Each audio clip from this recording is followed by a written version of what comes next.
profesh at Trying this. to. All right, you ready for this, Chaney? Yeah, let's fucking start this thing. Episode 10.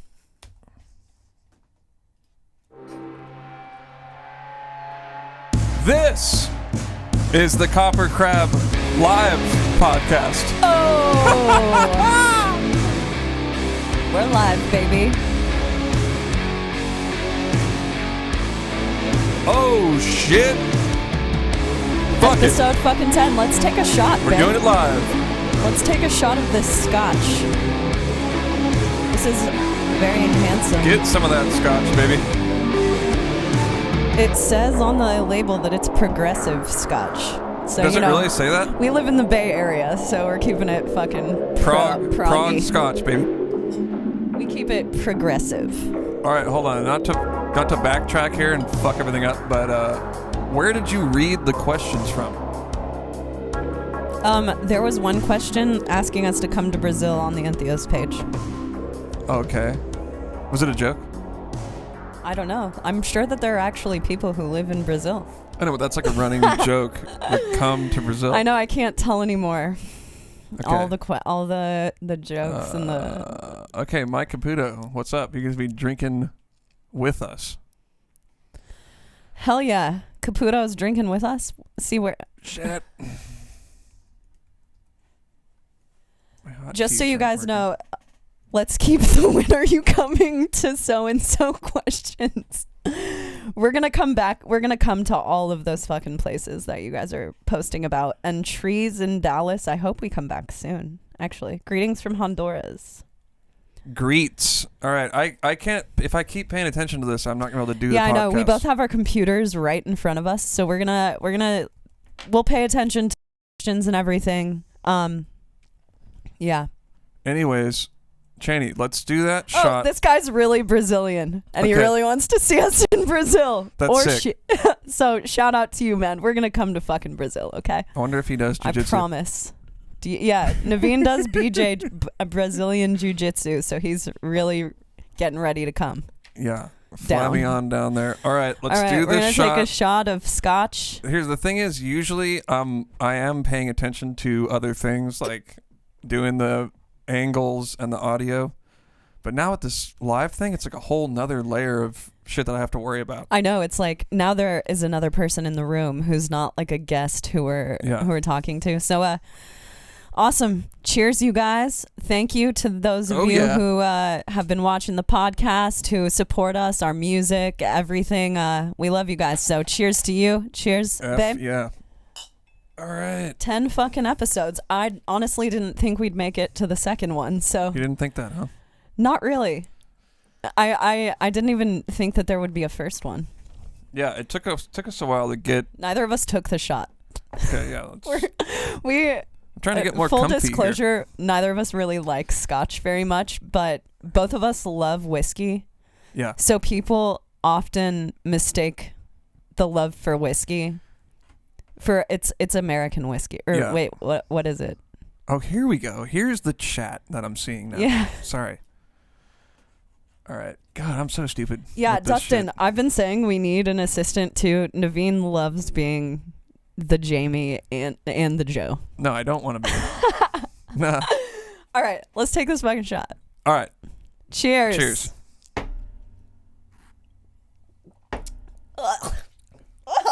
Oh man, that tastes like old men. Jesus Christ.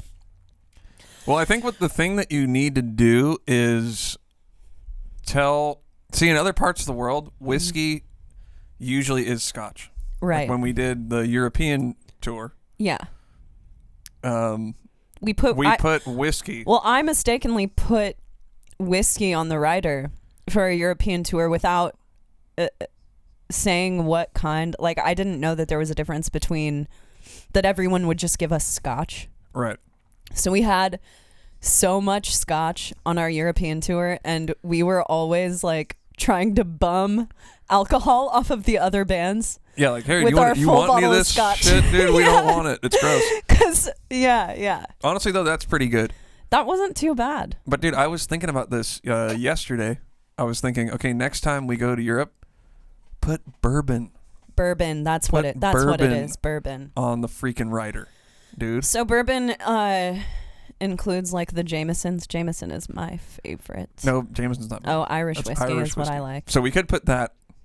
You could put Irish whiskey or bourbon would be acceptable. Yeah. But anything else, we're looking save for it for your dad. We're looking for the Jacks, the Jamesons, the Evan Williams. You know, we want that. Your classic tour guy stuff. Yeah, tour guy stuff. Rowdy tour guy stuff. I'm also gonna have a beer.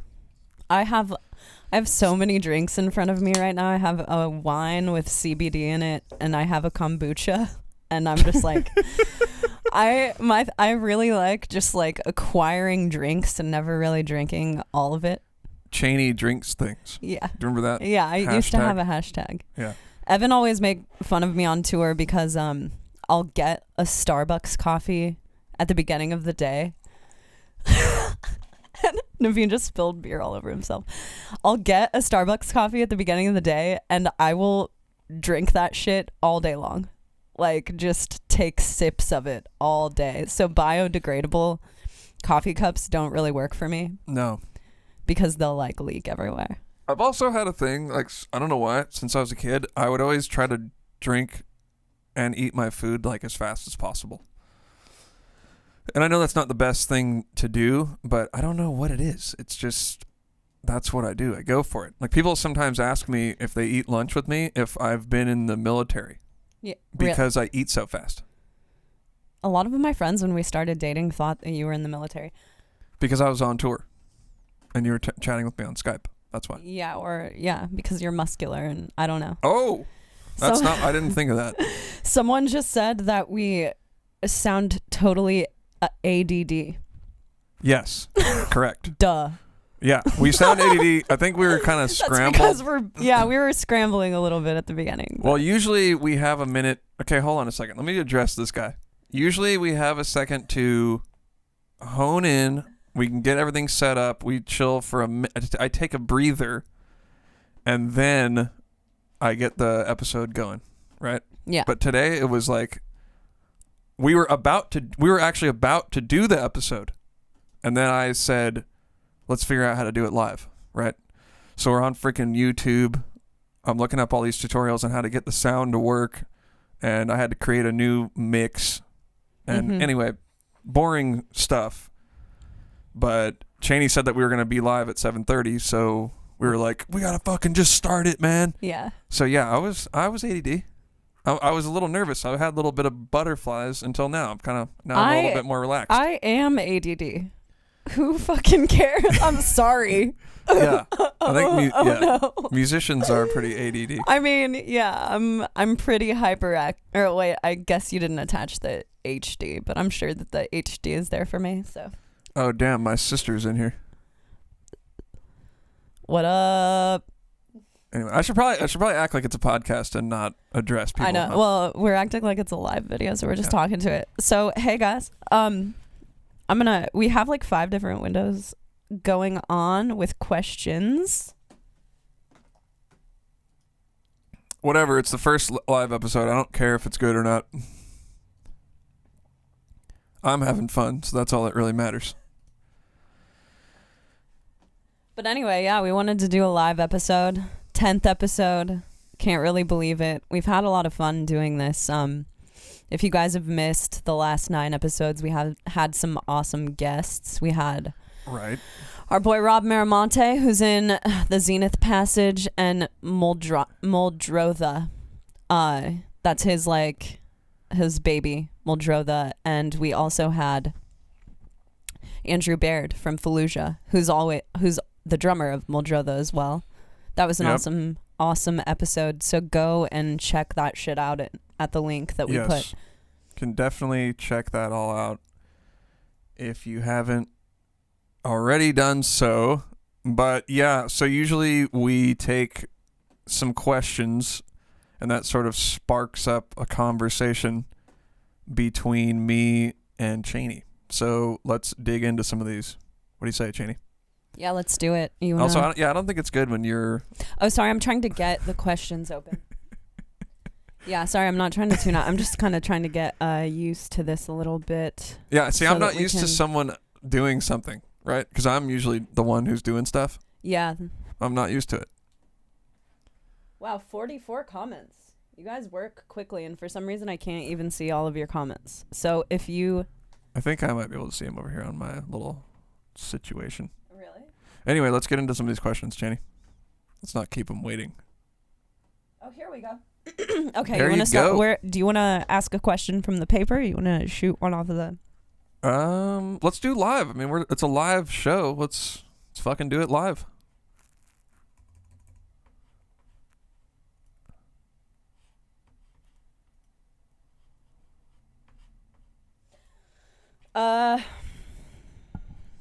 Walter says he's looking forward to hearing something new. Thanks, Walter. We've talked about it a bit on the podcast, but since we're on the Entheos page right now, we might as well just tell you guys we're going to be putting out a ton of new music next year. Yeah. We're working on a new release right now.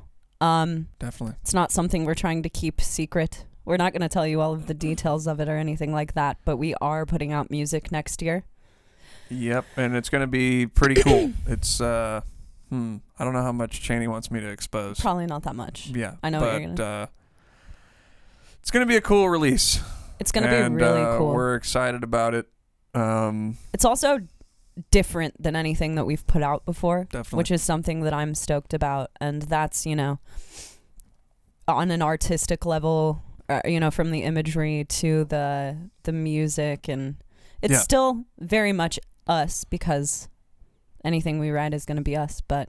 Yeah, it has that that sound that we, the Entheos sound, but I think it's kind of more of everything. So it's like, it's got more fast stuff, more hard stuff, more weird shit, more of everything. More of everything, and also just like, in my opinion, it's kind of done in a better way. I don't know, you guys can judge it for yourselves when we put it out, obviously, but I think throughout the band... one of our goals has been to just not simplify, but more so condense the ideas into a uniform package. And I think that we get better and better at that over time. Yeah. The more that we've been a band now, we're at 5 years right now. I'm not sure what the date is right now. Wow, it's December 10th, so I think we're literally like at 5 years this week. We started in December. So I think we're finally kind of starting to understand our own vision. Definitely. And we think that it's something that we've wanted to tighten up on, like everything. Just make everything more of a cohesive vision. Yeah, like... tone down on the craziness, and not in a way that's really toning down on the overall craziness, but just like the intricate parts, we're trying to get them to like work together. Yeah, glue it all together. Exactly, because I think that sometimes in our band we've had a tendency, because all of the players in our band are very like specialized and have their own unique thing going. We've had a tendency to kind of go crazy in places where it was uncalled for. Yeah. Just doing everything more appropriately. Yeah. Right. Yeah. So yeah, that's pretty much where we're at with it. We have a good amount of music already. Yeah. And we've started demoing vocals and yep.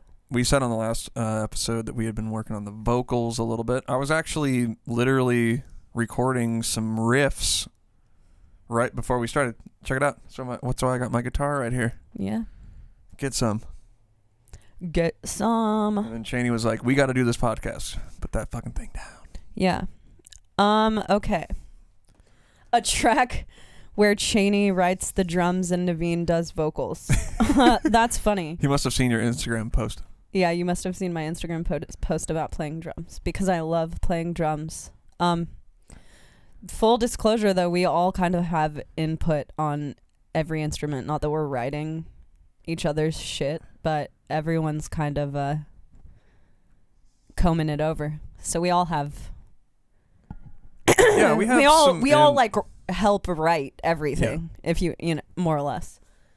To an extent. Yeah, I mean, none of us can play anything else professionally, it's not like you're but on the drums, Yeah, so exactly. I think he's saying let's actually get you on the drums on a track. Oh yeah, that's funny. That would be funny and awful. I've been telling Chaney that she should make a solo album. That's what I'm saying. Yeah, I want to make a solo album. I definitely will. That's just like a lifetime goal. Not a goal that I should do this at like a certain time or anything, but I'm gonna write a solo album before I die. That's for damn sure. It's a good time.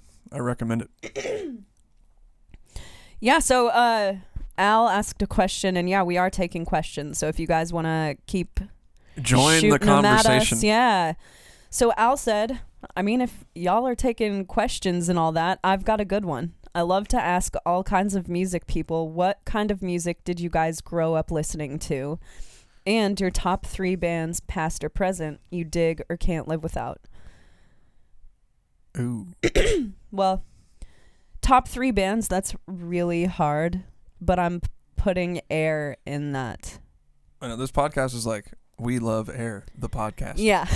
We talk about Air a lot. If you go through the comments, or the back episodes, sorry. We talk about the band Air a lot. They're a French, like, dreamy pop band with not always do they have vocals. That's my favorite band, and that's Navene's favorite band as well. We love some Air. I guess coming up as a young buck, I was super hard into some death metal, and at the time it was Origin, Dying Fetus. What else? We got Cannibal Corpse, all that stuff, and I still love that stuff for sure. Yeah. To this day, it had a huge impact on me. Actually, the thing that really got me going with drums is Primus, the band Primus. I fucking hate Primus. Yeah. Sorry, guys. I don't know what it is about that, but it's just not my thing. I think that if there weren't vocals in Primus, I would be more into it. The vocals are pretty off-putting. And as we were talking about this today, that for me as a vocalist, like, if there are, I can stand a lot of vocals. Like, I can withstand them even if I don't love them. But with Primus, it's just like, it's a no. Can't do it. It's gotta be a no. It's gotta be a no. Yeah. But I was, so back in the day when I first started playing drums, I really liked any band that I would listen to. It would be because I liked the drummer. And it's not like that now. Obviously I've expanded out and I like music just for music. But when I was younger, like 12 all the way up to, I don't know, 14, 15, I would just listen to stuff because I liked the drummer, or if the drummer had a cranked snare drum. Yeah, which, makes sense. Because that wasn't that it wasn't as popular as it is now to have like a super tight snare drum. But literally when I was a kid, I would listen to any band with a tight snare drum. So you got Primus, 311. Oh, man. I fucking love 311. I mean, that's honestly like why I got into like nu metal when I was a kid. Yeah. Because the drummer always had a cranked snare. Oh, always. So Joey Jordison. Yeah. So that had a huge impact on me, and still does to this day. That's keep the snare naming cranked, my baby. top, like, I listened to all kinds of stuff when I was a kid. I think I was a little more on the like metalcore side of things than Navene was. I listened to I loved Bleeding Through, Martyr AD. God, I liked nu metal. I was really into that band OTEP for a while and then got out of them. Crisis, Light This City. Oh my God, what records did I loved Origin, Fetus, but that stuff came a little like later in my teens for me. Despised Icon, love them, still love them. They just put out a killer new record. I mean, if we're talking about metal, yeah, my musical taste is not all metal, right? These days, I don't think that very many people have converge just one genre that they're into, because it's so much easier to find out about music these days. You know? Like when I was a kid, I listened to so much stuff that was of the same genre because that's kind of how you found out about music. Mm-hmm. I mean, we're talking about no MySpace, no MP3.com even, Yeah. Like we're talking about. I think I'm one of the more like the last generation to just get like a Relapse Records, mail order magazine. Probably. I wonder about that now. I mean, I'm sure that this still is a thing because, you can subscribe to labels and all of that stuff on YouTube. Yeah. If kids are finding out about bands because of the labels they're on as much as they would back in the day. Yeah, I don't think so. I really I don't know. Because like I said, when I was a kid, like for instance, the way that I heard about Dying Fetus is just because they were on Relapse. And I saw their CD at the store. Yeah. And I was like, oh, it's on Relapse. I'm going to buy it. Oh, Chimera. Chimera is a band I like and need to talk about. I loved that blindly band, buying a CD for like $15 or whatever. Yeah. Nobody would do that now. I mean, I wouldn't. I don't know. It's hard to gauge how my childhood would be now because things were just drastically different for us without technology. Like I would have my mom drop me off at the mall on a Saturday and I would be at the mall for 12 hours and my friends would meet me there and we would just like go and look through the CDs and go to like Sam Goody and Hot Topic and all of that stuff. That was my internet. Yeah. Goody got it. Yeah, Goody got had. Got closed the fuck down. Yeah, so I mean, me too. So we would go downtown and my dad would here's the thing though. My dad would buy me a CD every weekend. Really? Yeah. That is sick. Yeah. That is so sick. Yeah. Solid, right? That's very solid. Your dad is a musician. Yeah. Like your dad's a drummer. Your hardcore dad is supporter. Your dad's still like he's not just a parent who goes to the shows and like is like, "Oh, the bands were all great." Or he actually knows and understands what's going on. Yeah, I can give you like an opinion about each band. Yeah. Yeah, he knows his shit. So I'm sure he So yeah, that he makes was sense my that he would my dad music. was Spotify for me back in the day. Yeah. So, that's how I found out about like a majority of the music that I listened to. I would just check stuff out. For me it was like what I just said and also going to local shows because I started going to shows like of local bands, not necessarily nationally known bands when I was 12 or 13. So I was listening to a lot of like stuff that no one has ever heard of. Like bands like Face Cage and Index Case and Reality's Flaw, which are all I'm dropping local Iowa bands. I'm dropping Iowa bands right now. Kill Pact, there was some Infundus. I was listening to Orson Welles. I was listening to all of these like sick underground Iowa bands and then kind of getting into other stuff through that and through the people. Too Pure to Die. I don't know. Mm-hmm. They're, they made it out. Too Pure made it out. They did. What's that? Index Case did for a while. Did we just lose the stream? Anyway, I think it comes in and out. So yeah, whatever. We should also say our internet, for some reason, we just moved into a new house and our internet is fucking awful. Garbage is god awful. Yeah. So apologies. We're using my freaking phone tether on this thing. Yeah, that's how bad it is for us over here. Yeah. So Chaney, we got what's your here's a Mason asks a fun question. Yo, just a fun one. What's your favorite track off the new Drab Majesty album? What's the name of the... I don't know. I haven't really listened to it that much. And I wouldn't really know anyway because I don't really pay attention to track titles. Yeah, it's the last track. I can't think the name off the top of my head, but like the song right before it kind of flips into it.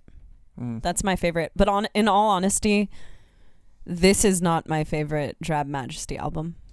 My favorite Drab Majesty is still The Demonstration. I just have a connection with that album now. You like the one before it more, yeah, right? I'm a hipster Drab Majesty fan. All right, let's take some cues off of some of these pre-recorded questions, not live, if you will. This kind of has to do with what we were just talking about, Chaney. Craig, he says, I just listened to episode 6 where you talked about Spotify and wanted to share this video by Stevic from 12 Foot Ninja. I think he did a great job illustrating the point of how Spotify could be drastically improved with a slightly different revenue share model for artists. Would love to hear your thoughts on the video and an upcoming episode. And then he, says thanks for the podcast. Yeah, I watched the video. I thought he made really good points about Spotify. I'm one of those people who I think we're in a time now where music in itself, the track and the CD and the vinyl are not the things making artists money anymore. What's making artists money is merch, tickets at shows. That's why you see all kinds of people with VIP packages all the time. Insane merch lines. Every band has a really good merch line. And all of these things are because this is how we make money as musicians. The days of like putting out a CD and selling 5 million CDs right off the bat are obviously gone. We all know that. And Spotify takes money. Yeah, it sucks. They pay out very low percentages. Spotify isn't the only thing that is taking money from artists. Right. When you're an artist, you're the last person to get paid in the chain of people who are working for you. And I think that is a reason why you especially, and me, the more experienced I'm becoming in playing music, have always been adamant about not hiring a ton of people surrounding our band. A lot of the stuff we do, we try to keep it in-house as much as we can. We have a manager. We have a booking agent. We have things that we see that we think that we need. I think you'd be hard-pressed to ever see us with like a drum tech or a guitar tech. Yeah. I don't think we're ever going to do things like that. But anyway, what trying to get to with this is that unfortunately, I think that music in itself is not going to be the thing that is going to make us money now. Yeah. Well, I mean, it could be depending on how you release it, right? So if you do something special, limited edition vinyls and CDs and people are into that sort of thing. Totally. So I think it's cool in a way because I don't really get mad at these sort of things. Me either. Because it's not like I was making millions off of it to begin with. Yeah. So it doesn't really matter to me that much. Right. Obviously, most of the time, whenever I've made money off of music, it's been on tour, and that's obviously going to be the same. Mm-hmm. So I look at the positive aspects of the whole thing, and for me personally, I think Spotify is freaking amazing. It's shown me so much cool music that I would never have heard of. Yeah. And on top of that, we don't really know how many people would have never heard of our music without Spotify. Yeah. So it's sort of a double-edged sword, as is everything. Life is. Yeah. And it's driving artists to do different things. And also, in a way, I think it's giving artists the power back. I do from too. labels, which is a good thing. Yeah, and with that being said, we just got a question from Gabo Pena. And they asked, would you guys consider going label-less in the future? We are going label-less. Oh, shit. Announcement. I guess that's an announcement, but all of the music that we're putting out next year will be independently released. Yeah, we are super excited. It's kind of like a new era for our band. Yeah, we did. Our first EP was a self-release. Relish. Self-relish. I guess it's a little bit of both. Self-relish. And honestly, it was really fun to put that out ourselves and see. It's almost like we were more in tune with the release of it than when you hand off your music to a label. So, for instance, with Primal, our first EP, we had all this excitement of putting it out, and it was just us seeing how it did on Bandcamp. It did really well, actually.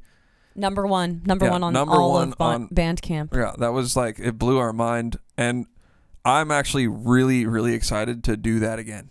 I am too. And, you know, it just opens a lot of new doors for us, or just a lot of interesting doors, because I'm not going to be the person who tells you that signing to a label is a bad thing. I think that just like we were saying with Spotify, everything is a double-edged sword.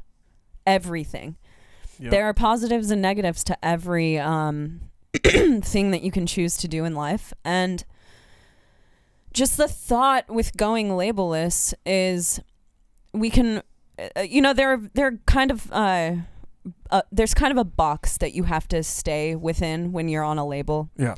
Our last album had to be 10 tracks long. Yeah, like they have an idea of what the quote unquote product is going to be. So it's got to be 10 songs, and so they can sell each song on iTunes and fit on a vinyl in a certain way, right? You have to have it split up perfectly even so it can go, this side is on one side of the vinyl, this side is on the other side. Yeah. So with us being in complete control of everything, we're able to be even more creative with the way that it gets released.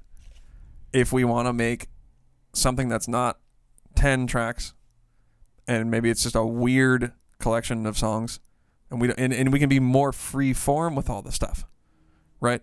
Yeah, that's the thought behind it. We just want to the way that our band writes. Navene pumps out riffs all the time. We had an entire EP. We have an EP's worth of material written that you wrote last year. Yeah. And no, this year. I thought it was at the end of last year, or it was the that other EP. Yeah. Exactly. That's what I'm saying. We have a ton of music that you've written that we were going to use at one point that we were like, let's write something new. Yeah. So just with having all of that stuff, it's kind of now like, well, I wish that we could put music out as quickly as we can write it. Exactly. Because when you are on a label, you kind of turn in your music, you get added to a queue, you go through like the label release thing.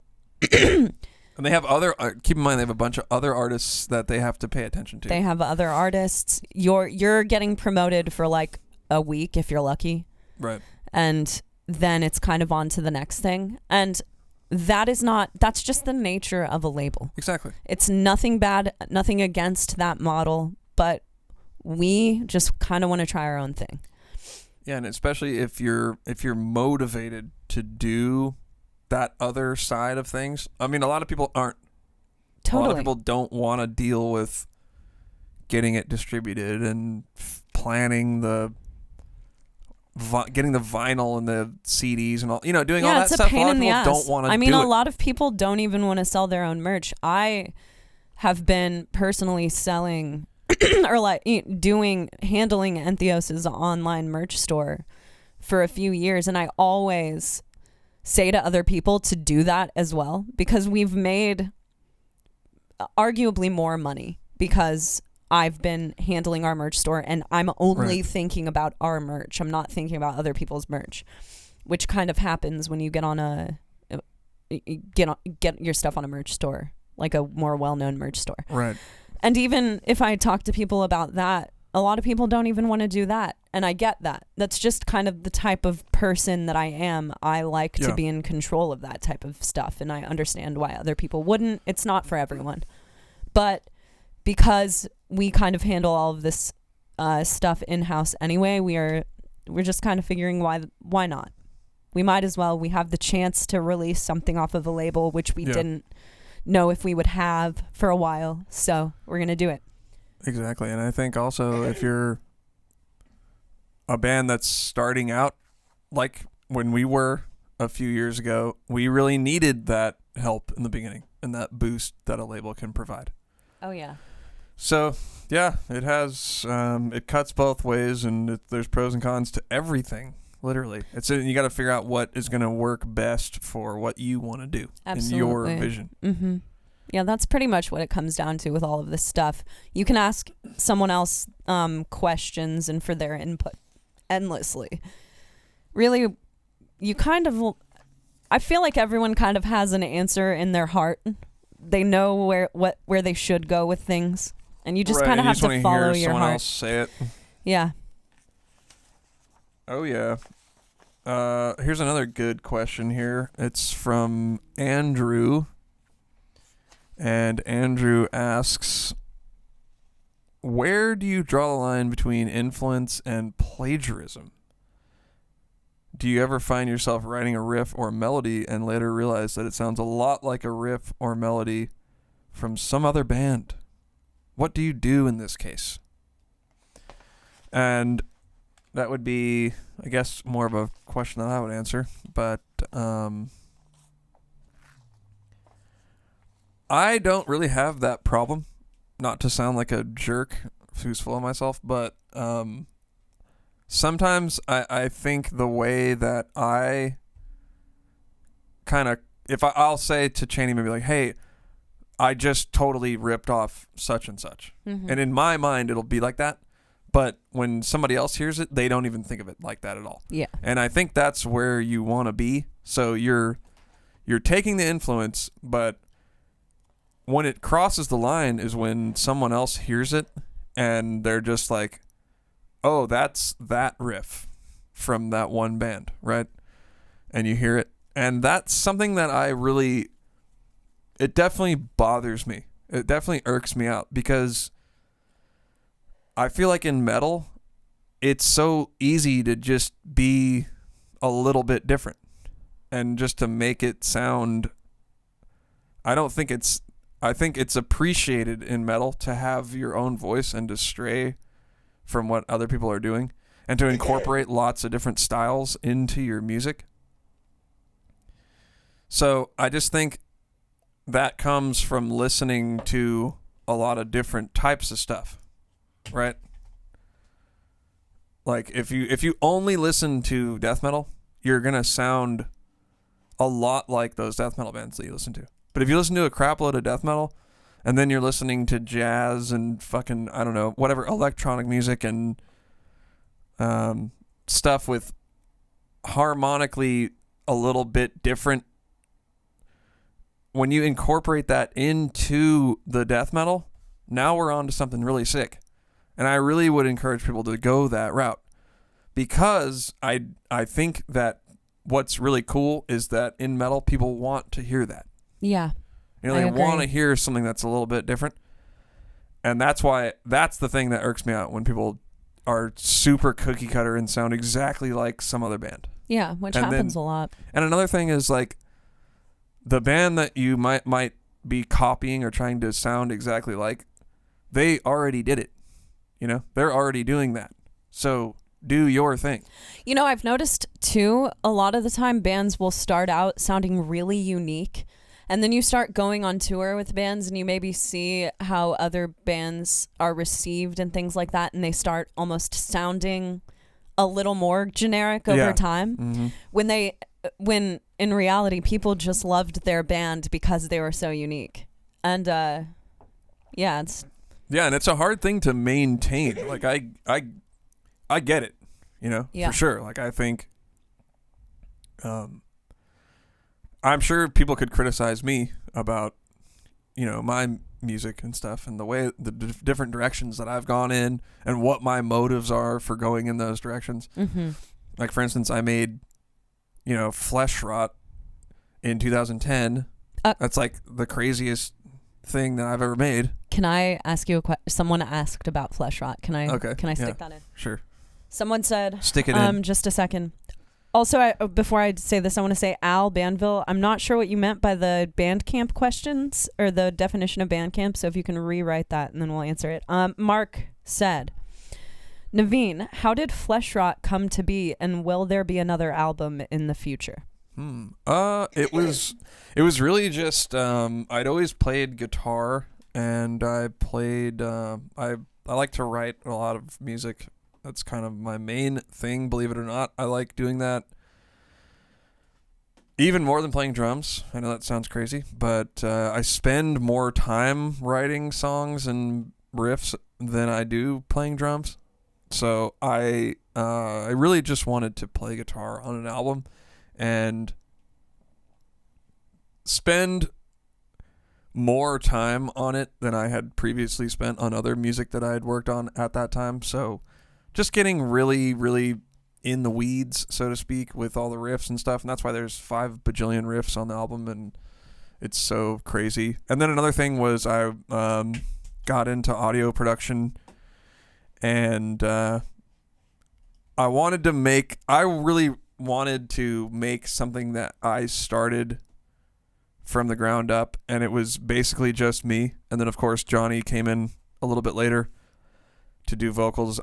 I like music with vocals, so I had him do it. And I met him on tour, just thought he was a killer vocalist, and had asked him to do it. And he was down. But yeah, it was basically, I really wanted to create something that I had complete control of, including the mix and all that stuff. So that's really what that was. Huge learning experience for me. And as far as another album, I mean, I'm not going to say no, but I'm not working on anything right now. There are some newer songs in the ether, but... Yeah, and something that some people may not know is how big of a voice you have in Entheos, because you are known as more so being the drummer. You write a ton of shit in Entheos. And that brings me to another question, because someone asked about your input in Entheos, and Gabo Pena says, now that you guys talk about creative freedom, that really takes me to the following question. For me, it's evident that Navene has a huge input in the creative process in Entheos. Given the member changes you've had in the last years, how do you handle combining creative juices with Travis or the past members? Yeah, I mean, I think... God, I'm sounding like an egomaniac tonight, but... Not a lot of the questions are just, it's... Yeah. I mean, certain things you are do just write true. a lot. You're like the guy behind the scenes and you don't talk about that you write for our stuff a lot. Yeah. But I'll be one to say it that a lot of the stuff that you hear in Entheos is Navene's voice, and then working a bit with the respective guitar player that we have at the time, or Evan, who's our bass player. I'm kind of like the director in a way, So it's always going to have a certain vibe to it, because I'm kind of like, steering the bus or whatever. Yeah. And other people get on and get off. Unfortunately, it's not like that. Yeah. It's not like I'm kicking people out left and right. It's not just, at all. Is what it is. So, what was the question, actually? The question is just like, how do you handle working together with other people? Or like, I guess this person is probably getting at, like, what's your input in the band? What do you actually do in Entheos? Yeah. So, I think what I do is I arrange the songs and I write a good bulk of the music. And whenever I'm working with someone else, I sort of have to... They can give me something, and I'll sort of translate it into our band. So, I mean, you could like shoot me any riff or musical idea, and I could sort of Entheosify it so it fits in. And that's why I think that it doesn't sound... Obviously, each release of ours sounds different, but it's not like way out there different. It's like it's the same band, it sounds like. Totally. And if we're talking about like the most recent thing, like what Travis, for instance, is really good at is shooting you progressions. Yeah. And you'll take the progression, and the progression that he sends doesn't always sound anything like the actual riff that it ends up being, but... Yeah, it's like I'll take the notes and sort of rearrange them in a riffy way. Yeah. To make it a little more flashy or something like that. And you write some of the solos, and you have the largest voice in our band, probably next to me. You you have the largest like musical right. voice, and I obviously have the largest voice because I'm actually writing words and using my voice in the band. And then I write all of the lyrics and do the vocals and right. Yeah, so I mean that's it, and I think that will always give us somewhat of a cohesive sound, you know, because we have that sort of thing. And then on top of that, there's the drumming as a somewhat of a sound. Yeah, I mean, I think that that's a big... He mentioned the member changes we've had and stuff like that, and I think that's our core relationship in the band, and the fact that Navene and I are... Navene does write a lot of the music, and I'm the vocalist in the band. I think that despite our member changes and that stuff, that is kind of what keeps it together at the end of the day. Because no matter what, we're going to be a band. Yeah. Entheos is not going to break up. We're not one of those bands, because we could kind of just sit at our house and write music under the name for the rest of our lives and never tour again if we wanted to. Yeah, and the part that I think is definitely the most satisfying for me is the creative part, for sure. Yeah, I love the creative part. I love playing live. Yeah, so we're probably never actually going to stop playing We live should go on shows. tour, by the way. I think it's been a little bit too long. It's about that time. Yeah, maybe we'll think about it soon. Maybe do a string of house shows or something. I would love to do that. If you guys want to book us at your houses. We talked about doing a house show tour before. Remember that? Yeah. What was that about? We were like, we're going to do a fucking house show tour. We wanted to do a house show tour. That would be sick. Yeah. Bring it back, old school. That would be really sick. It would sound really fucking bad. Unless we brought... I don't think so. You think what would we do? I don't know. Bring some shit in there. Yeah, we'd have to bring shit. Just do kick, mic the kick, the vocals, and the tracks. Yeah. Good to go, baby. Mm-hmm. Animosity used to play house shows all the time back in the day. Yeah.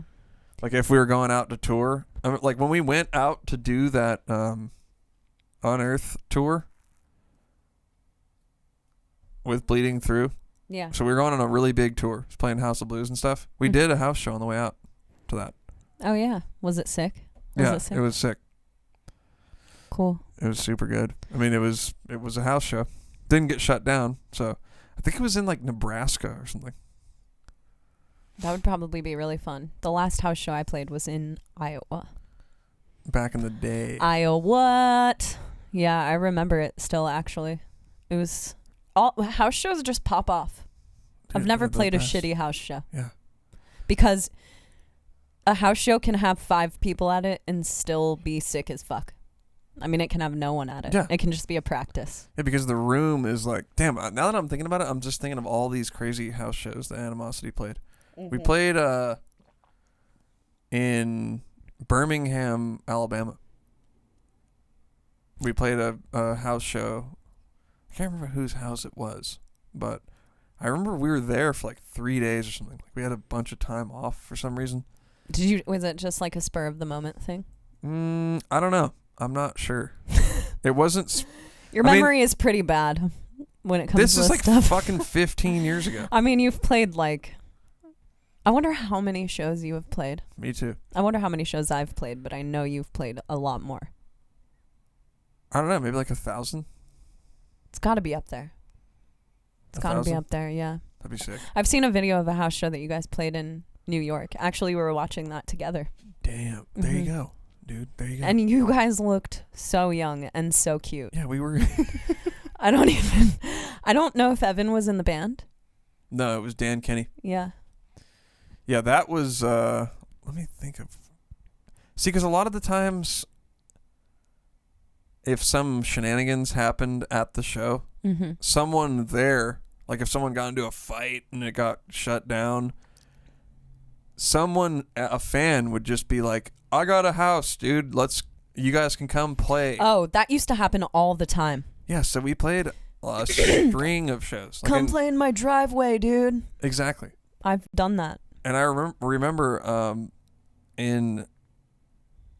so Long Island, I'm not exactly sure why we did that, but Ed Gein played it too. Oh, sick. They came with us, and I think we were supposed to play in New York, and then either we did play or it got shut down, or after the show or whatever, we went and played that kid's basement. And he there was a wall in his basement, and he just knocked it down. Knocked down the wall for us to have a show there. Well, one time I went to this venue called the Haunted Basement. It was in Des Moines. And it was I don't think it was really a basement, but it was a house, or a really dilapidated house where people would be renting out rooms. Yeah. You remember those kind of venues where it was a house, but a venue. Just and some fucking creepy, weird place. Yeah, and some of the walls were just cardboard walls, and a pit started, and my friend got fucking knocked through one of the walls into a person's bedroom and just knocked down the entire wall. It's like Looney Tunes. Yeah. Yeah. Totally. That's the kind of show that I want to play. Yeah, exactly. Now that we're talking about it, we should do the freaking thing. Yeah. We did another one, Detroit. We played in Detroit with JFAC, and this was their first tour or something. And the show got shut down, and some kid was like, "Hey, come play at my house." And there's a bunch of pictures from this day, because before we went to the kid's house, we went to a park, and everybody from the show was just hanging out at this park, trying to figure out what we were gonna do. Yeah. Yeah, of course. And we were just running around being silly, and we turned the van on, and nobody was driving it, and we were all just running alongside of it, and we were on top of the van, and just just being silly. Yeah. And we had a group photo from that day, and I think after that we went and played some kid's backyard. Wow. That's before end of tour photos existed. So the group photo. Yeah, I don't know if we did those or not. One of these comments just said, "Woo, an Iowa shout out, even if it's not exactly positive." So I didn't think that was negative, but I got a rep for my home state. I would never say anything bad about Iowa. Yeah, dude, I love Iowa. I have a tattoo. Whoa, I have a tattoo of Iowa on my arm. Show off the tat, dude. Here, get got some a of that. tat. I'm repping. Boom. Full disclosure, I wanted to get it covered up because I'm not that I don't love Iowa anymore, but I'm not 18 anymore, and I don't necessarily want a state on my arm with cross. You can't get it covered up. That's you're a sellout. Yeah, someone told me it was just a little too late to try to get that covered up. Evan was like... Evan told me that. Evan was like, "You can't do that, dude. Everyone would be so mad at you." Yeah. So I'm staying true, because anytime I think about covering it up, Evan's voice comes into my head, and it's like, "You can't do that, man." Here, I got a good question here. Keith is going to ask... Should I shout their name out or no? Yeah, shout their name out. Keep them on the... Anyway, doesn't matter. Keith... Would Navene ever consider playing guitar live? Say Travis got sick, or you hurt your ankles or something, and we're in a pinch. See, that's a rough one. I've asked Navene that before too, but then we'd have to find a drummer to fill in for Navene. I know. Damn. No, thank you. That would be... That is my dream. No offense. No offense, but just you've got your own specific style. Yeah. And man... There's nothing that I love. I mean, maybe I'm biased. I'm probably really biased, but there's nothing that I love more than... I think it's safe to say that you're biased. I'm definitely biased, but you have your own style, and you don't always play exactly what's on an album. You kind of jam, and I really love that about you. And I honestly... You're only as good as your drummer. This is You're true. only as good as your drummer, and I know every single time I step on a stage with our band... We're gonna fucking roll, because I got Navene behind me on a fucking kit tonight, and God, I think you'd be great on guitar. Episode. I think you'd be great playing guitar, and you'd be fun to watch. But I got my boy. Travis can sit on a fucking stool or something. Yeah.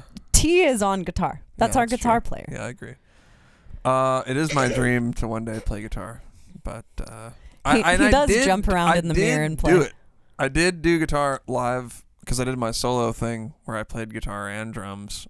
Yeah, you killed it. And I realized that playing guitar on stage totally sucks. It's the worst. I ask Travis all the time how he can do that. It's not fun. Oh my God. It's not fun. Because when the nerves get going, you're trying to hit these little tiny strings with this like stupid little pick. You just have to have a hand that's the most gentle I know. thing. And because I'm used to like, okay, I got some nerves going, I'm just like, fuck it. I'm just going to go, on the, you can just let it out on the drums or with vocals too. Yeah. You're like, okay, I'm feeling kind of like pumped up. I mean, I'm going to do a stage dive, or whatever. Guitar is not like that. Travis, if I so much as step on Travis's toe, I know. It's the end of the night. I know. You got to fucking like tune the thing and stuff. And that guy does it. Travis wears glasses and he takes his glasses off when we're on stage. Yeah. It's a nightmare. So I guess for some reason I still want to do it again one day, but I did realize that playing drums on stage is way more fun. And if you haven't played drums on stage, I feel bad for you, bro, because playing drums live is sick. If you haven't played drums on stage, I feel bad for you, son. I got 99 problems. And drums ain't one. But my drummer ain't one. Hit me. Boom. So Everett Barr says, "Hi Chaney, have you released your lyrics before? I pick up a lot of it, but certainly not all, and would love to sing along more." Yeah, Everett, all of my lyrics, all of our band's lyrics, written by yours truly, are on the internet. I know that Dark Future lyrics are on the Entheos page, the Facebook page. And those are the correct ones. I've been sent ones from like Dark Lyrics, and they're so wrong that it hurts my soul. That Dark Lyrics thing? It is, and they're just That's sick. So wrong. Were you stoked when you found out they were on there? Yeah, that's when I was like, okay, I'm in the game. I'm a real vocalist now. My lyrics are up. That was I wanted to cry when we got a Wikipedia. Oh, you were like, okay, that's it. When I saw Entheos' Wikipedia page, I was like, oh my God. Yeah, we got a fucking Wikipedia. I've made it. What if I made the Wikipedia? I didn't. Yeah, that's what I never understood about like having a Wikipedia, because people would tell me it's impressive that there's a Wikipedia of me, Yeah. And I'm like, well, how do they know that I didn't just make it? I didn't, obviously, but yeah, I know. Because it's wrong. There's like so much shinfo on there. I know. There's always shinfo on the internet. Like I've been at shows and I've like been setting up my gear or something, and I've overheard like the dorkiest metal conversations ever that are like that involve a bunch of my friends. Yeah. Like so and so from this band is like fuck, and the things that they're relaying to each other are just so wrong. And you're just like, no, and it's like, dude, no. But I love that stuff is out there. Yeah, it's like, no, dude, he played on the album, but he's not doing, just some weird thing. Today I read a comment on the internet that wasn't even about me. It was like about BT Bam, and it was like talking about how they don't have any of the same members that they had. Man, I liked that band when they put out Alaska, but they don't have any of those members in their band anymore. And I'm just like, none, huh? They're just people living out here thinking that the shit they're saying is because it's the exact same lineup. It's the exact same lineup, and but that's just an example of how misconstrued shit gets on the internet. And people can't tell if you're joking. Like I like to joke a lot and post a lot of statuses that are like sarcastic. Mm-hmm. But that shit just doesn't translate on the internet. Yeah, well, and it's just hilarious to me also when people try to explain themselves on the internet. Yeah. That's like, don't do that. Don't do that. Because it's just, it doesn't matter. There's a lot of that going around with like the fake guitar or whatever. Oh no. Cult thing. Have you broken the seal on the fake guitars? I've been getting a hella kick out of this, Chaney. What do you think? The fake guitar thing? Yeah. Well, my question is, if we're going to... Well, maybe we should bring people up to speed on what's happening in the metal community now. I don't really know how it started, but everyone is up in arms about this fake... Because what's the deal? So people play... Yeah, you play it half speed, and then you can shrink the audio, and it goes twice as fast. Well, I think that this one is about how people will like mime their guitar playthroughs. Oh, is that what it's about? Yeah, it's like so I don't even know what it's about. Well, people will like phone in their playthroughs because they have a pre-recorded track. Uh-huh. And they'll say that it's completely live and that they're doing that. Right. And I think that's what people are kind of pissed off about. And people are like, no, he didn't do it live. And it's like, meanwhile, fuck, everyone on every other instrument is also doing the same thing, and no one wants to call out anyone who's like quantizing their drums or making silly fucking vocal faces over their pre-recorded vocal tracks and not actually doing vocals. Like, I get that people would be sort of upset about that, but why now? Like, why now? Why not 10 years ago when all that stuff came out? You know, no shit. Or not 10 years ago, but 15 or whatever. And why doesn't anyone call out? Dude, there are a million great players out there who are fucking nailing everything they do every night, but there are a bunch of players who have a lot of stuff on albums that they definitely are not pulling off live. Yeah. And no one will say anything about it. Yeah, that's always been my thing. So why are we getting pissed off at these guitar players or like whoever for miming their albums live, or why are we picking and choosing? Yeah. Like, I'm going to bring up Rings of Saturn. I feel like people go after that band. I feel like people go after their guitar player because it's like an easy target because people have been talking shit about that band for so long. Right. And I watched his response video and I thought it was pretty eloquent the way that he talked about it. But it was like a good response or whatever, but it's like he should have just been like, fuck you guys. Yeah. Well, I also feel like it's like, I feel like people are going after him in particular because they've been going after him for years. Meanwhile, there are a million other guitar players out there it's like, dude, who no one is bringing up because they're not the easy target. Right.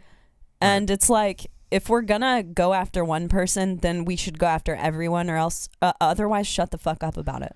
Yeah, or that's how I feel. Yeah, or I mean, when I first sort of like got hip to recording and all that stuff, I realized, oh damn, you could do a lot of fancy stuff back here that no one would know about, you know? And it's really cool. And it's honestly made, people probably don't know this, but it's pushed musicians to be way sicker. Yeah. Because they are able to make things that they can't play.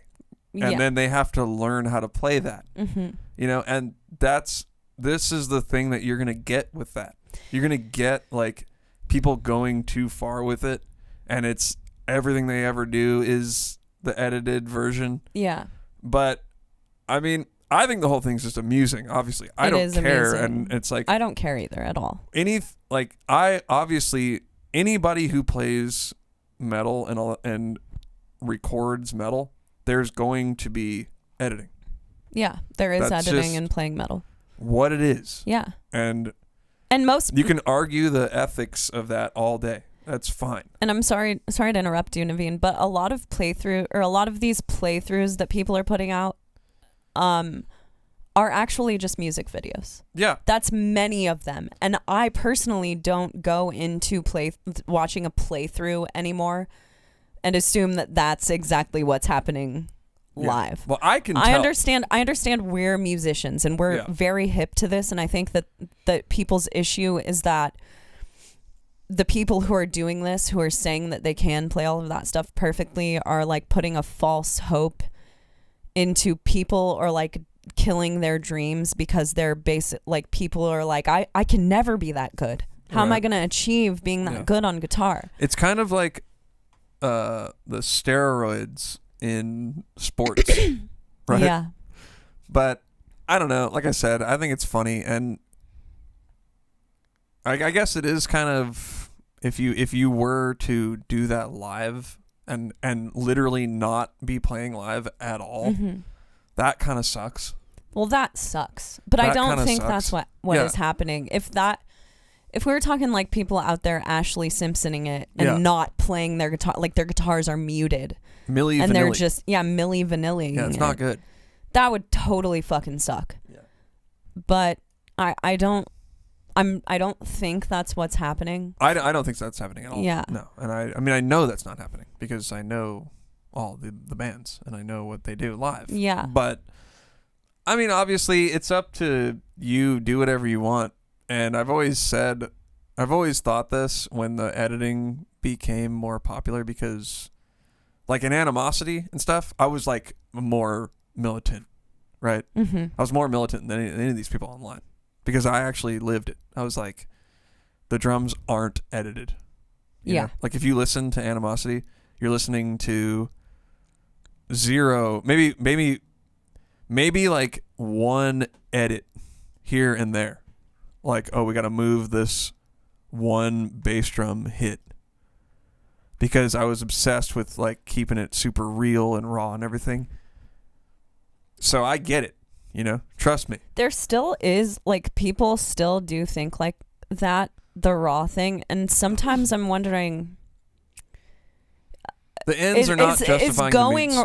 Is doing that and being so against, like, editing and all of that stuff, is that actually helping your final product? Because a lot of people, when they hear your final recording, they have no fucking idea that you did it raw or that it's overproduced. They just know that it sounds like shit or that it sounds really good. Exactly. They have no idea, and nor do they care about the logistics that go into, like, recording the thing. Exactly. And in the case of, like, Buried Alive or whatever, it's like... that stuff is fun to listen to. And that's, like, why it sounds the way it does. And I'm not, like, accusing anyone of anything. I don't care. I listen to music that's 100% electronic. With zero performance happening. Yeah. So I'm way beyond that. And I don't care. I personally listen to a lot of stuff that's on the flip side of that. That's, like, more rocky and grungy and, like, and the polar opposite of it. But I straight up don't care anymore how music is made. If I like it, then I like it, and I'm grateful that I found something that I like to listen to. However, if you're gonna make something that's super insane, and then you're gonna go live and not be able to do it, you're gonna look stupid. And this is what I've always said. So do whatever you want on an album, of course. But when you go to play live, it's going to be obvious what you did. Yeah, of course. You know? It always is. And that's why, so that's why I've always tried to be able to recreate whatever I do on an album. Yeah. Some hot button issues for y'all in the metal community. Yeah. You want to do one more, Chaney? Then we got. How far are we? Hour deep in this thing. Oh, let's do it. Let's do a few more. We have a few more questions rolling in. It's getting like 9 o'clock. We need to. Steven, yo. First of all, I want to shout out Satude. I don't know how to pronounce your last name, but you are an amazing artist. I have one of Steven's prints. He's on here. Steven, if you want to, or Stefan, however you pronounce your name, link your page because you're amazing. I just found out about him last week and I hit him up because his artwork is amazing. It's just abstract and trippy, and it's like everything that I personally look for in cool art. So yeah, check out his stuff. But anyway, so he asks, who did our album art? How did we approach an album like Dark Future from a conceptual standpoint? The music coalesces well with the visuals and vice versa. Thanks, man. That's a good question. For sure. That is deliberate. A dude named Komatek, Carol Lazia, did our artwork. Navene led us his way because he did art for an electronic group that he's really into, I'm really into as well, called Noisia. Yep. And Carol's art is amazing, and we just, we threw him the ideas for Dark Future and the Infinite Nothing, and we sent him a bunch of reference points, and he put together the art for us. And when it comes to artwork and artists, one thing that's really important for me personally, being the person who kind of initiates getting a lot of our artwork done, is actually letting the artists have a voice when they're doing the art. I don't give them like completely strict guidelines or anything like that. I just kind of let them know what I'm into or what we're into and what we want the art to look like. Because as someone who has done art for other people before, the more strict guidelines you have, the less enjoyable it is to work on the art, and the less you feel like you're really doing something that you're proud of. Yeah, and then you're going to get out of that person probably not as good of a product because they don't have as much ownership of the thing that they're working on. Exactly. So even in working on new stuff, like I really want the person who's doing the artwork for our new album, I'm asking him I'm having him give us total input. He's even put forward. It's going to be a different guy. It's a different person, and he's even given me ideas on like how we should release things and what we should release things on. And I really like when we're employing an artist for it to be a team thing rather than you're doing exactly what Entheos wants and fuck your ideas and fuck your creative vision. And that's not really how I like to do it because I don't think it makes for a good product. And I want the artist who works on our stuff to be as proud of the art as we are of the music, and for them to actually, the reason we're choosing the artist is because we like their art, not because we think that we can make their art way better. Yep. So, yeah. And I think that goes for hiring or working with anybody. For me, if I get somebody to work on my music, I'm getting them to work on it because I like what they do. So I don't need to sit there and micromanage them. I don't need to tell them a million different things to do. I want them to just do their thing. For instance, when I was working with Evan on his solo album, he's just like, hey, dude, I respect you. Do whatever you want. I think whatever you decide to do is going to be what's best. And as a result, I treated it like it's my thing. And I'm working as hard as I freaking can on it. The last night I was there, I didn't even go to sleep. I stayed up all night and then went to the airport to get stuff done. So if it had been a type of situation of a guy who's telling me exactly how to do it, then I feel like it's more of just an employee situation. And I'm not going to I'm not going to work as hard. Yeah. So I think it's a cool thing to keep in mind when you're working with somebody. Pick the person that you want to just do their thing. Exactly, man. The most fun I've ever had on guest vocal projects is when the person gives me the song, I do something, I like do my thing over the song, and they hear it and they're like, yep, that's exactly what I wanted. Yeah. Good job. Exactly. And they have like minor tweaks to make because it just kind of shows the other person that you actually respect them as an artist. Yeah. I don't want you to come to me and get my vocals on your track just because you want any fucking vocalist on your track. I want you to enjoy my work and get me for that purpose. And that's the stuff that feels the best to do and that you don't get burnt out on, and it really feels like art when you're doing that. Totally. So that's a little tip for you guys when you're getting people to work on your music or work for you. I think it's important not to try. I'm not going to cram my vision down someone else's throat so much. Otherwise, I'm just not going to have anybody else work on it, and I'll just do it myself. Exactly. Riva says, have y'all seen fans with Entheos tattoos? Good and bad ones. We've seen quite a few people with Entheos tattoos. Good. They're always good. We have Entheos tattoos, actually. Yeah. Here, I'll bust mine out. All four of us got them on the last tour. There it is. Shout out to John. Our boy John did all of these one night when we were all in Houston. We were having a good time, too. We were having a great time. The Coors Lights were tattoos and flowing. the Coors were flowing, and it was beautiful. I think someone brought over a bunch of Taco Bell that night, too. Probably. One of Travis's boys. Yeah. Travis has great boys, man. He does. Speaking of, someone said earlier that they saw Travis. I think Adam said that he saw Travis playing with Intervals. Yes.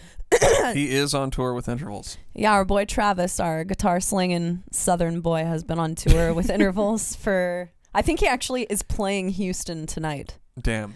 So he's probably having a good time. He's probably having a great time. That's where he likes to get a little. He gets kind of a little bit full of himself, though. He gets a little bit lit and full of himself. I've seen him slap people out behind. I've seen Travis get so full of himself in Houston that he's slapped members of other bands and told them to shut the fuck up. So And Travis is a very quiet Southern gentleman. So he's probably having some fun tonight. That's our boy, Sweet Tea. That's great, man. I've seen some videos of him with intervals, and Travis is, in my opinion, one of the most underrated guitar players out there. His right hand is so on point. I mean, so I'm really happy. He's got the attention to detail. He really does. The and right mindset. He really gets in the zone, and he wants everything to be perfect, to sound perfect. And if he fucks up, I don't notice. Yeah. So Agree. I'm really happy for him. I think that him playing in a band like Intervals, that's an instrumental band, is fantastic. It's great for him as a player, and it's just really cool that our boy is getting out there and doing his thing. So we're really proud of him. We're really proud of him. Because he's our little brother. He's my big brother, but... All right, Chaney, you want to do one more from the... All right, one more. Okay, this is Brandon. Let me get over to myself. What's up, Brando? I wanted to ask if there are any other artistic expressions, film, TV, paintings, etc., that speak to you as much as music does. Is there any particular piece of art in a non-music related field that you are big fans of? Not The Irishman, of course, LOL. Fuck The Irishman. Worst movie, most overhyped shot movie of 2019. As a musician myself, thanks. I'm really mad about As a musician myself, I try to consume as much art as I can, whatever the medium is, and let those expressions influence my own work. And I didn't know if you both do the same. Chaney, expand. Absolutely do the same. All of the forms of art that you mentioned are really inspiring for me. I personally draw, I write poetry, as well as lyrics and stuff, and I take photos and watch a lot of movies. Woodburn. Movies and visual art and all of that stuff, I think, plays into music just as much as music. Having a visual side of the band is just as important to me as the music being on point. Yeah. So any kind of like artistic stimulation is inspiring for me. Yeah, nothing comes close to listening to music that's had a huge impact on me. Mm-hmm. Art, like visual art, it's not, I like it. I think it's cool, but I'm not going to be like, start crying over some art. I've done that with music. You know what I mean? Navene also notoriously hates museums. Yeah, I hate music. Also, I'm the wrong guy to ask. I'm sort of a bro. I don't like museums, and I get bored kind of easily with stuff like that. And I drink Coors and that kind of type of thing. But I do like... And you kick ass. I enjoy it, right? Well, with the museum setting, it's like, I don't know. I just can't get into it. Like, I'd rather see the artwork in a different... in the house that it was created or something like that. I don't know. It just is like awkward. What was that museum that we went to with Leo? Museum of Natural Animosity History. Fame. Museum of Natural History. This is a big museum. I thought we went to the MoMA. I think we went to both. Well, Navene didn't like either of them. I'm just waiting to go eat the whole time. Legitimately. I'm just like, can we go eat? I mean, honestly, after a while in a museum, isn't everyone waiting to go eat? Yeah, but I don't know. I think now, my older age, I might be able to get down. Navene and I went and stayed in Paris for like a week, and we did not go to the Louvre. Yeah, that's a fail. We should have went to the Louvre. Louvre. Yeah, maybe I should stop being I don't know, we just kind of Philistine. Well, we did go on the 12 Bridges thing, the Louvre. The Louvre line. seemed really long. I do want to see the catacombs, but like when it comes down to it, I'm personally more interested in going and like hanging out with people. Exactly. Going to like the Cuddy bar, not doing the touristy shit. Yeah, or I like seeing stuff in person for sure. Like going to the Eiffel Tower. Yeah. You could call that art. Yeah. Come on now. Though, we went on tour with Gorod, the French band, last year, and Julian, the vocalist of Gorod, is an art, I can't remember what his actual job is, but he's like he's an art historian. Yeah. So he took us around Prague. See, that is my thing right showed us everything. Yeah. He knew everything about every building in Prague, and he took us around Slovenia, and having like him as an art, just showing us all of the buildings and telling us all of the history of all of those things, that was way cooler to me than going into a museum. Exactly. Like I'd rather see street art and just weird stuff. Yeah. Like, hey, look at that. That's fucking kind of crazy. Yeah. Rather than, I'm not going to like wear a monocle and have a little pocket watch and stuff. Because that's the only way you can get into a museum is with a fucking monocle. Like a mustache. But also Prague is really goth. And oh man. Very cool. When I come back as a vampire, I'm going to Prague. Yeah. And I'm just going to lurk there for the rest of my years. Yeah. I could see that. But I like movies too, good movies. Well, I don't know if they really are connected to music though for me. Like I don't get that. For me it's different things. But of course music plays a good role in movies. You have to have a good soundtrack, obviously. But what about the other way around? What about having a good music video? I don't think you care very much about that. I mean, I just really don't care that much about it. I do care about it. I think it's cool. Mm-hmm. I would go, wow, that's a really cool music video. But I'm not going to say, like, I just watched the sickest movie. I got to go write some riffs. That doesn't do that for whereas me. That does do that for me. If I watch something that's really visually stunning, then I'm taking notes and I'm like, okay, I'm using this technique on our next music video or whatever. Exactly. And you're writing lyrics too, so that might have a play that might play into it a little bit better because you're actually able to translate visual things into words. Totally. I'm not going to sit here and say that I translate art into like notes. I mean, I don't know. Maybe someone does that, but I can't do it. The first time I really remember really caring about a movie and a soundtrack together was when I saw The Virgin Suicides, and Air did the entire soundtrack for the movie. And I saw it, I think the first time I watched that movie I was probably 13, and that's the first time I really remember like caring about the way that visuals or the way that audio and video went together. And then I got into videography and photography, and I was really into that stuff for a while, and I just love it. It all works together. It all vibes. Yeah, and I definitely get that. I get that it does work together. Yeah, for sure. And that they can influence each other. But for me, it's just, I don't know. I kind of separate things in that way. But I enjoy it all, for sure. But I think, I don't know, Jenny, you want to do one more question? One more cue? What's your favorite position? One more position? Every time I think of, every time you say question, position. One more here? Yeah, let's do it. All right.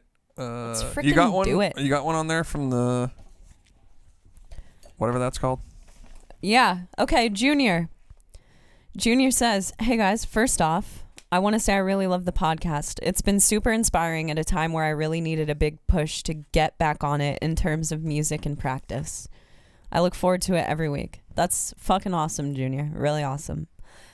My band is thinking about renting a band house. Some of us live pretty far away from each other. Texas is a bitch. Yeah, it's huge. And have such weird schedules that it gets really hard to write and record when we have such tight windows to get together. I'm really excited about it. I think it'll really allow us to get really tight as a band and help us to really develop a sound as a unit. So my question is, do y'all think this is something you'd recommend? Thoughts and concerns would be much appreciated. I think they should do it. I think you should do it too. I think they should do it straight up. We live together. We haven't gotten sick of each other. We've been living together for 10 years. I've never even really thought of that. I guess we are sort of a band house. Yeah. Yeah, Wow. I think definitely give it a try. It's not something that you're gonna do for more than a few years, probably. Yeah. But in the beginning, that's gonna be great. Absolutely. Because I think I've talked about this a few times. Like, you have sometimes in a day, you have a very limited window to work on things. So if you guys are all there and you can work on something for 15 minutes or 20 minutes, you can actually get a lot done at the end of the week, rather than saying we have to meet up at the practice spot. We all have to drive there. It's going to take up a bunch of time. If you can just all be in one spot and just knock something out here and there, you can get a lot done, man. I think it's a good way to keep everyone involved and knowing what's going on 100% of the time. And one thing that does keep, like, Navene and I focus and talk about our band all the time. The time. We have, like, band meetings when we wake up in the morning. And that all of that stuff is really cool and really fun to do. And it's going to keep you guys on track. Yeah. You know, you can always, hey, I just, was talking to this guy and, we think da-da-da-da. Whereas you're not going to be as likely to pick up the phone and give a guy a call. Sure, you guys probably have a text group chat going, but I think they should do it. I think they should give it a shot. I do too. It'll get you guys. And it'll be fucking really fun. I mean, if you guys are kind of younger, it'll be really fun. Oh, it'll be so fun. We've talked about it before, but when Navene was in Animals and when Navene and I started dating, we lived with Animals as leaders. It was a band house. And that was so much fun. Everyone lived in a house together when Animals as Leaders was writing Weightless, and they would write the album during the day and we would party at night, and good those times. were some of the most fond memories, of my 20s. Exactly. And it'll get you guys prepared to tour together, because touring together, living with people is hard. Yeah. Especially if you're not in a relationship with each other, because there's no incentive to like get along all the time. Right. Your boy's not doing anything cool for you, so anything cool. Chaney. So it's, you just get used to living together, and you kind of start to understand, Brody is not gonna make it on tour very long. Like, I don't know if he's gonna last, because he's got Kim over there, just like, you can get like a preview, total preview. And so do it. Yeah, I definitely say you motherfuckers should do that. Hope you're signing. You better sign a lease today. But hey, that was our first live. Thanks a lot, everybody, for watching the podcast and all that stuff. We deeply appreciate it. And as always, we will be back next week. Right, Chaney? Yeah, we will. And I hope you guys have a beautiful night. Thanks for hanging with us. All this stuff will be on all of our pages tomorrow. As usual, hit up KoperCrabb podcast@gmail.com with all your questions. We love you guys. Peace. Have a good night.